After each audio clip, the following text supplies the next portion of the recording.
네, 안녕하세요. 저는 카이스트 생명과학과에 있는 정원석이라고 합니다. 네, 저희 실험실에서는 이 뇌에 존재하는 다양한 세포들 중에서도 이 비신경 세포인 에스트로사이트와 마이크로글리아가 어떻게 시냅스와 인터랙션을 함을 통해서 이 시냅스의 숫자나 기능이 조절되는지에 대해서 연구를 진행하고 있습니다. 그 중에서도 저희가 중요하게 생각하고 있는 점은 저희 뇌에서는 이 식물에서 저희가 인위적으로 가지를 잘라주어서 이 식물의 성장을 돕는 이 가지치기 현상이 자연스럽게 일어나고 있다는 점이었습니다. 저희가 태어났을 때 저희의 신경세포는 대부분 불필요한 시냅스나 잔가지들을 일단 많이 만들게 되는데요. 이렇게 만들어진 불필요한 시냅스들이 저희가 생장을 거듭함에 따라서 인식되고 이런 것들이 제거되는 현상이 일어나게 됩니다. 사람에서는 주로 사춘기를 전후로 해서 이렇게 불필요한 시냅스들이 제거되는 시냅스 가지치기 현상이 일어나게 되고, 이를 통해서 적정한 시냅스 숫자가 유지되면서 성숙한 신경회로가 만들어진다는 것이 잘 알려져 있습니다. 성체 내에서도 저희가 새로운 것을 배웠거나 기억할 동안에 새로운 시냅스들이 끊임없이 생겨나고 있고, 이와 항상 수반하여서 기존에 존재했던 시냅스들이 사라진다는 것이 보고가 되어 왔습니다. 이런 현상 중에서 도대체 어떤 기전을 통해서 시냅스가 사라지고, 또한 이렇게 열심히 만들어 놓은 시냅스를 도대체 왜 제거해야 되는지에 대해서는 잘 알려진 바가 없습니다. 저희 실험실에서는 이번 연구를 통해서 이 비신경 세포 중에 하나인 에스트로사이트가 시냅스를 끊임없이 제거하고 있고, 이런 현상이 잘못됐을 경우에서는 기능이 약화된 시냅스가 뇌에 쌓이게 되어서 기억력 유지에 나쁜 영향을 끼친다는 것을 발견할 수 있었습니다. 네, 안녕하세요. 저는 카이스트 생명과학과 정원석 교수님 연구실에서 지금 박사 과정 중인 이준혁입니다. 시냅스가 교세포에게 먹히게 되면 교세포의 산성 소화기관으로 이동을 해서 소화가 되고 분해가 되게 되는데, 워낙 이 분해가 되는 속도가 빠르다 보니 이 과정을 정확하게 관찰하는 게 아직까지는 쉽지가 않았습니다. 그래서 저희가 생각을 한 게, 시냅스가 산성의 분해가 되더라도 시냅스 대신에 산성의 분해가 되지 않는 태그를 시냅스에 연결을 하면 이 태그 대신 확인해서 교세포가 시냅스를 먹는 과정을 보다 정확하게 관찰할 수 있지 않을까라고 생각을 하게 되었습니다. 저희가 태그로 선택한 것은 빨간색 형광 단백질인 M체리와 초록색 형광 단백질인 EGFP를 합친 M체리 EGFP라는 단백질인데요. 이 태그를 시냅스에 연결을 하게 되면 먹히지 않은 시냅스는 이제 빨간색과 초록색이 둘 다 나오게 되지만, 먹힌 시냅스 같은 경우에는 산성에 취약한 GFP가 먼저 분해가 되게 되면서 빨간색인 체리 신호만 나타나게 됩니다. 저희가 이 시스템을 최초로 개발하여 교세포가 시냅스를 먹는 과정을 보다 정확하게 관찰할 수 있게 되었습니다. 저희가 이 방식을 이용해서 해마를 관찰하기 시작했는데, 우선 해마의 시냅스 주변을 맴도는 교세포들인 이제 에스트로사이트와 마이크로글리아가 성인의 뇌에서도 끊임없이 시냅스를 먹어서 가지치기 하고 있음을 확인할 수 있었습니다.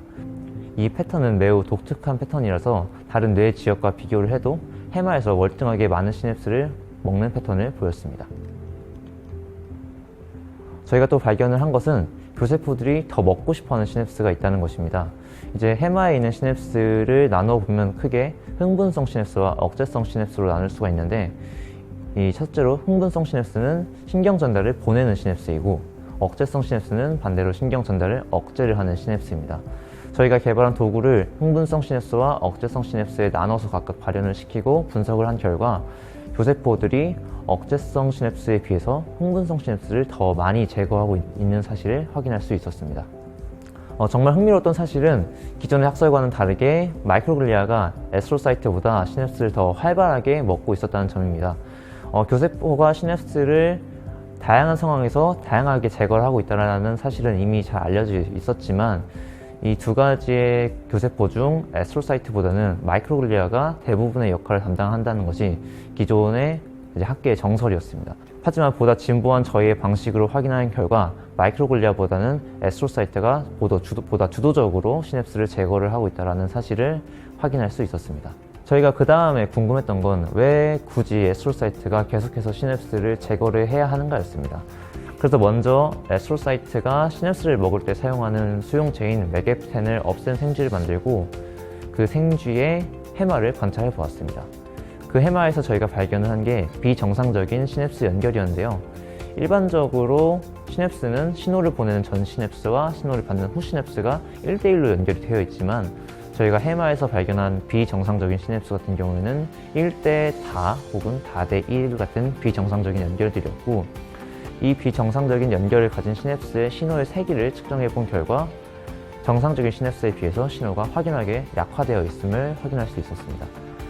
애스트로사이트가 시냅스를 제거를 하지 못하게 된다면 불필요한 시냅스의 가지치기가 제대로 되지 않아서 비정상적인 시냅스가 늘어나게 되고, 이것이 전반적인 뇌의 신호 전달의 세기를 약화시킨다는 것을 보여주는 결과입니다. 마지막으로 이 생쥐를 가지고 기억력 테스트를 해보았습니다.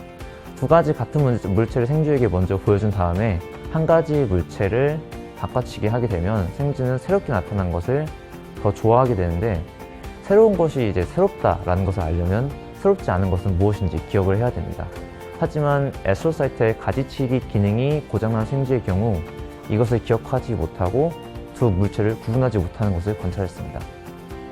이 결과는 해마의 애스트로사이트의 시냅스 가지치기 기능이 뇌의 신호 전달을 원활하게 하고 이 과정을 통해서 기억력을 유지하고 있는데 중요한 기전임을 보여주는 결과라고 생각됩니다.